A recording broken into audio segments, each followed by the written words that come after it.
And at this point, I was like, he's dying. He's dying. And I don't want him maimed. Is there any way that we can prevent this? And I started looking at other pain medication, and Bedrocan came up, which is a drug that you can actually get prescribed in Holland. And they're prescribing it a lot. And Bedrocan is actually one of the drugs that a lot of these epileptic children are on at the moment.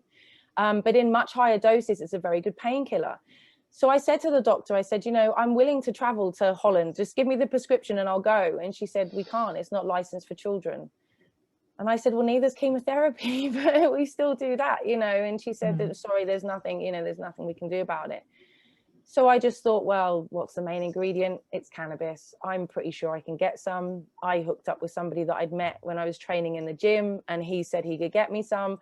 So I got some and I made a tincture. And at that point, I really only put it in a vape pen, one of these e-liquid pens, and I thought, well, if I just give it to him like that, maybe it'll be enough to take the pain away so we can get the fentanyl away and we can maybe save his hand. But it wasn't enough. It didn't do anything. It really didn't. It was kind of, even as a placebo, it didn't do enough. And it was just not strong enough in the way that I was giving it to him. So I kind of thought, well, I tried and failed, and put it to one side and thought, well, the next thing was surgery. So they did want to amputate the hands, and I thankfully said to them, look, is there any way you can just go in here, pull out the nerve bundle, sever it so he just can't feel the hand? And the hand surgeon said to me, well, that's rather permanent. And I said, well, so is amputation. Like, he's not going to regrow his hand. He's not a lizard. It's like, so the thinking of some of these doctors was that I was left an awful lot of times, like with my mouth open, thinking, did you seriously just say that? So basically they went along with my recommendation and did a neurectomy. They said he'll never feel his hand again. He'll never move his hand again. And I said, I don't care. I just want him to die pain-free now at this point. I don't want him on morphine. He didn't want to die on morphine. He'd said very specifically that in his death plan, I do not want to die on morphine. He said, Mum, they've taken everything else from me. They're not having my death. I want to experience this. Okay. I want to know what it feels like to go on to the next place. And so as his mother, I had to try and honor that. That was now my mission, was to have him die in the way that he wanted to die after everything. And so he had the neurectomy and it was great. And his hands were bandaged like Mickey Mouse. And they said to us, do not take those bandages off. Underneath there is pretty grim. We have debrided as much as we can, almost down to the bone. Don't take them off. I said, okay. So this, we really had to kind of, these were so special, these bandages, that we were very, very careful around them. And yeah, day 46, it was December the 11th. And this was 10 days after his 14th birthday. They said to us, there's nothing more now we can do. You need to go to a hospice and you need to decide when you want to go.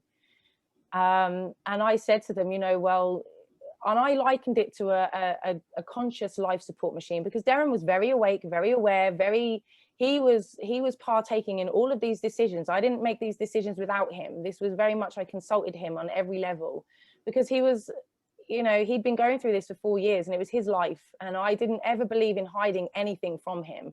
No matter how severe the situation, I never wanted to hide that from him. And so we had the discussion, and he was more than happy to come off this conscious life support machine. And I said to the hospital, when we take the antibiotics down and the blood transfusions, which you're telling me the only things keeping him alive, how long are we talking? And that's when they said 3 days, a week at most. When do you want to go? So really, I mean, I can't imagine. I just cannot imagine. I've got 2 children of my own. They are now 21 and 23. I've been mercifully lucky that the most that I've probably had to deal with is the odd broken bone, and we're not even sure whether or not that actually happened. I don't know how you as a mother holds it together, especially not when you've got a second child. Actually, for the love of the second child, you hold it together, I'm sure.